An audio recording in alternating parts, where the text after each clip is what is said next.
Good morning, Shadi. Hey, good morning. I'm the one who would conduct the interview with you today, so please relax. Okay. Shall we start? Yes, sure. Perfect. Let's first break the ice. Tell me more about yourself. Okay, my name is Sari Hani and I was born in Hurghada, Egypt. And then my family moved to Cairo, the capital city. I think that I have changed a little bit recently, puberty. But I believe that I have maintained some kind of characteristics that I'm very proud of having. Like what? I will start by mentioning my strong will, my insistence not to have something that I feel ashamed of. In grade 7, I weighed 95 kilograms. I thought that my life was ruined, that I am unable to do anything. To insist to lose my weight, this was not easy for one that admires food. I took the risk, thinking that only my body would change, but it actually took another extent. I did not only lose the grease in my body, but I also lost shame. The 35 kilograms I have lost were more significant than just numbers on a scale. Since then, my whole life started a new turn, and I became a new Shadi. I would like also to mention my ability to evaluate whatever I believe in.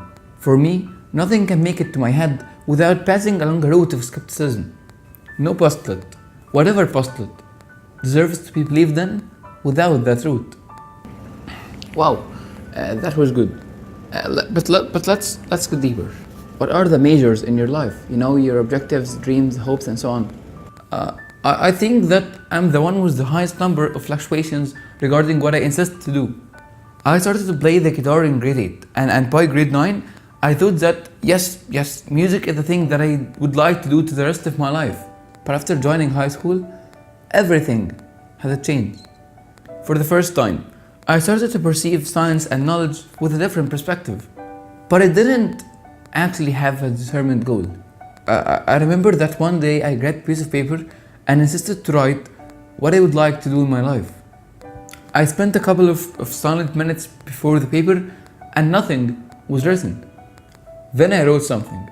After wide thinking, I decided to rephrase the question. And instead of writing, "What is your goal?"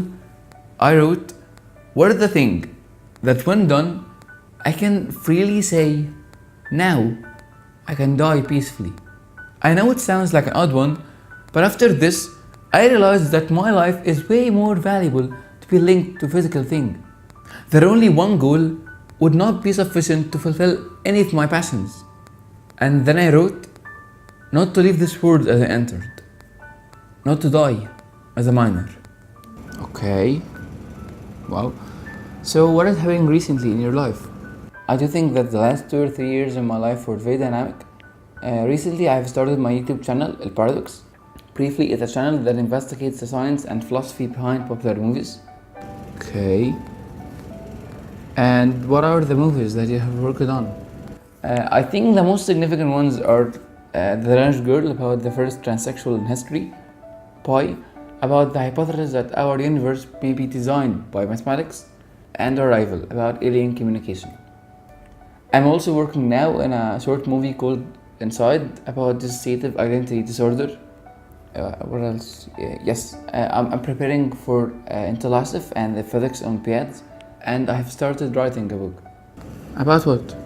I think it will address the implications of constructing a secularist community in Egypt, my home, by looking at a hypothetical model of this country, but in a sarcastic way.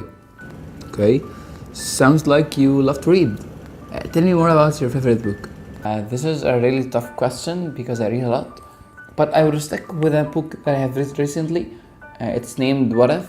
This book is about questions and their physical answer. The writer Randall Munroe collected the questions he answered in this book, but it's not the questions that grabbed me, however the approach to them. This book encouraged me to start my own Quora account, and now I think that it made me recognize silly questions with different point of view. I would also say that a book that transformed my life was A Brief History of Time for Stephen Hawking. Sincerely, this book revolutionized my visions. Okay, perfect. And what do you like to do in your free time? Actually, a lot. but I prefer to watch YouTube. On that stage, you can find amazing people. My study from science, philosophy, and theology all started from that platform. I also love to stargaze. Stargazing for me is an art.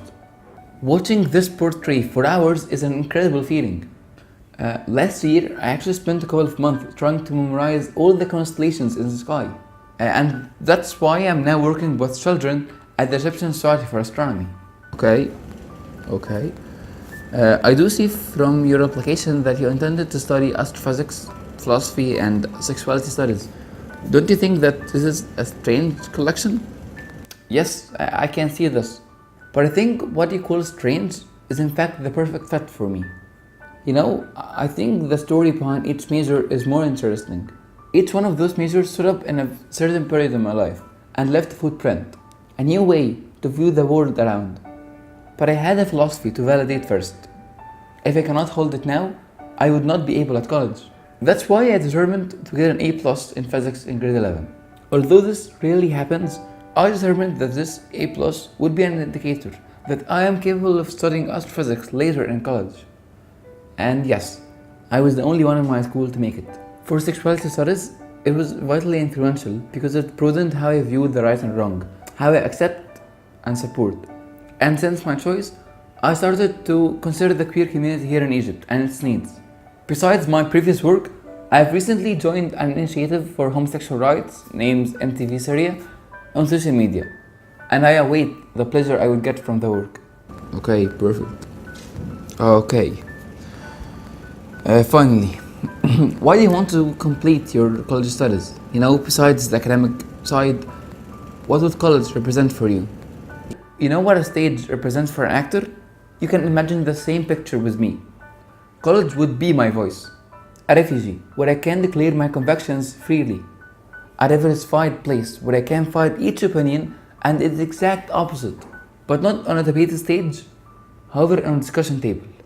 A place where I would be able to evaluate each single truth in my life without any fog. Okay, we are done. It was very nice to meet you, Shadi, and I hope the best for you. Bye. Thanks, it's my pleasure. Bye.